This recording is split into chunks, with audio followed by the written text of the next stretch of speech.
Fala aí, galera, tudo bem? Tudo tranquilo, pessoal? Segunda parte da minha aula sobre gêneros literários. Acompanhe comigo. Gênero narrativo. Você sabe muito bem que narrar é contar uma história, não é isso? A propósito, essa imagem que eu coloquei é de um incrível jogo de videogame, o Shadow of the Colossus, do PlayStation 2. Foi remasterizado para o 3, se eu não me engano, ou do 3 foi remasterizado para o 4, alguma coisa assim, tá?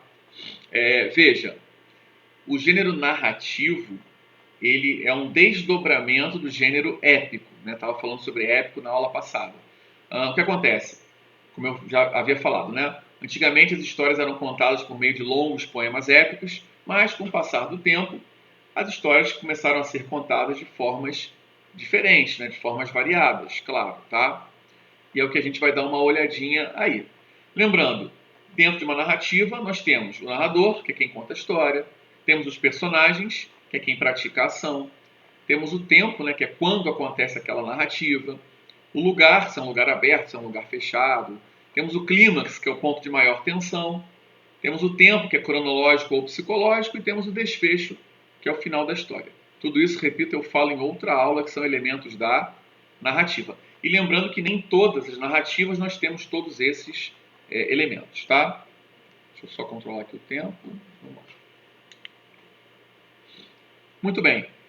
Dentro dos tipos de narrativa, eu destaquei alguns que são bem conhecidos, bem importantes, que você deve conhecer também, obviamente. Romance, novela, conto, crônica, fábula e apólogo. Vamos lá. Conto. O conto é uma narrativa curta, não é? Um conto é uma narrativa, é um romance zipado, né? Quer dizer, bem menor, tá? Normalmente no conto nós temos poucos personagens e um conflito só a ser resolvido, normalmente, tá? Novela, não confunda com telenovela, tá? Novela é uma história extensa, dividida em capítulos, vários personagens, vários conflitos. Telenovela é uma adaptação de várias obras, pode ser uma adaptação de uma novela, pode ser uma adaptação de um romance que vemos na televisão, ok? E aí, como exemplo, eu citei A Hora da Estrela. Romance. O romance é muito semelhante à novela. O romance ele também é dividido em vários capítulos, tem vários personagens, vários núcleos, é, vários conflitos a serem resolvidos. E lembrando, romance não tem a ver com romantismo. Não é todo romance que é romântico, tá? Não tem a ver com história de amor. Tanto que existe romance romântico, romance realista, romance naturalista, romance modernista, ok? Coloca inclusive aí uma estrutura, né, para se escrever um romance, tá? Uma sugestão só, claro. E exemplo aí de Dom Casmurro. Crônica, vamos lá. Muito comum em prova de vestibular, tá? Aqui eu tenho até que ter um tempo aí maior. Primeiro, crônica tem a ver com tempo, com Cronos, né? Aí na mitologia grega, o Titã, que engolia os seus filhos, né? Tinha medo de ser substituído. Então, o Cronos, né? Tempo cronológico, é o tempo do relógio, certo? Digamos assim. Então, dias, meses, anos, segundos, minutos, horas e por aí vai. A crônica, ela é um texto que, como eu sempre falo, ela congela o tempo. Por que eu digo isso? Se eu escrevo uma crônica hoje, falando sobre o bairro do Meier, ou do Engenho de Dentro, ou de Vila Valqueira, enfim, não importa, e eu cito lá uma praça ou uma linha de ônibus, pode ser que daqui a 10 anos não exista mais aquela linha de ônibus, concorda? Ou aquela praça tenha mudado de nome, sei lá. Então é como se eu tirasse uma foto. Eu estou congelando o tempo, tá?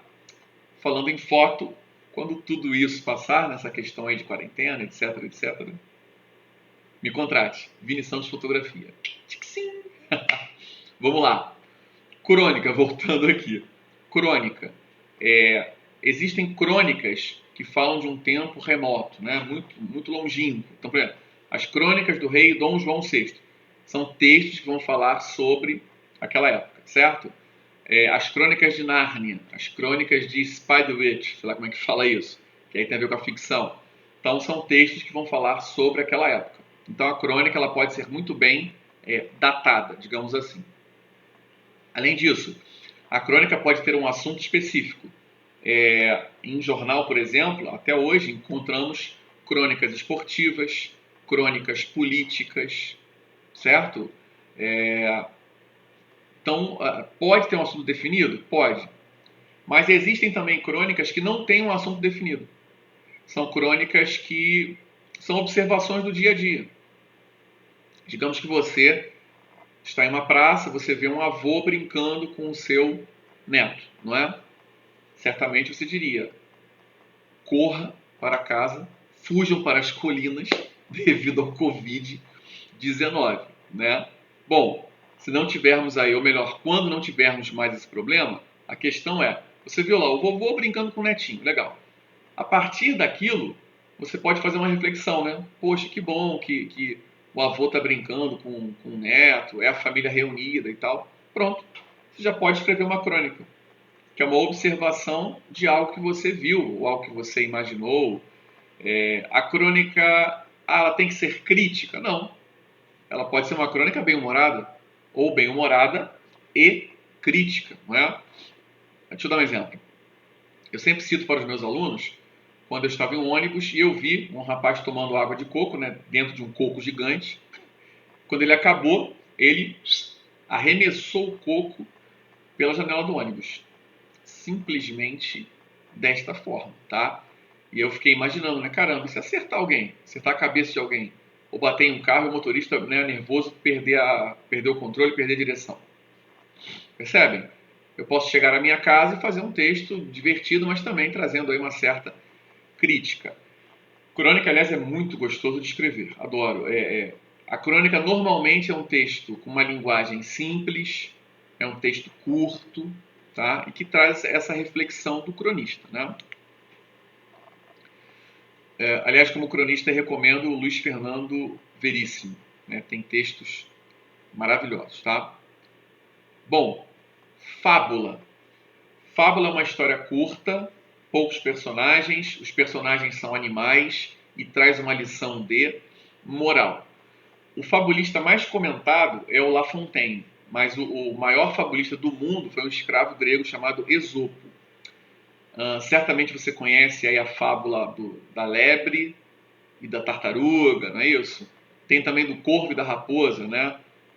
O corvo está lá em cima de uma árvore, sei lá, com um queijo no bico, e aí a raposa fica elogiando: nossa, corvo, o senhor canta muito bem, não sei o quê, que voz linda. O corvo fica pensando, né, eu canto bem e tal. Quando a raposa pede para que ele cante alguma coisa, o corvo abre o bico, aí o queijinho cai, a raposa pega e se manda. Então, moral da história, cuidado com quem te elogia. Enfim, há várias fábulas. Fábula é isso, tá? Repito, texto curto, os personagens são animais e tem lição de moral. Apólogo é bem semelhante à fábula. Qual é a diferença, então? No apólogo, também tem lição de moral, texto curto, só que os personagens são objetos. Então, por exemplo, tem um apólogo muito famoso que é da agulha e da linha, do Machado de Assis. Elas estão dentro de uma caixinha de costura e elas ficam discutindo ali quem é mais importante, né? A agulha fala assim: mas eu que vou abrindo caminho nos vestidos das senhoras que vão para os bailes. A linha fala: mas eu é que estou no vestido, eu que vou curtir o baile e tal. E aí no final elas percebem que isso é uma bobagem, que as duas são importantes e que uma complementa o trabalho da outra. Tem até uma versão em curta-metragem sobre essa história de Machado de Assis no canal Brasil, se eu não me engano, tá? No YouTube você vai encontrar. Muito bem. E finalizando a aula, o gênero dramático. Mas aí eu vou fazer um corte aqui e aí no outro vídeo eu explico com mais calma, beleza? Até daqui a pouco, hein? Tá comprando porcaria de segunda mão.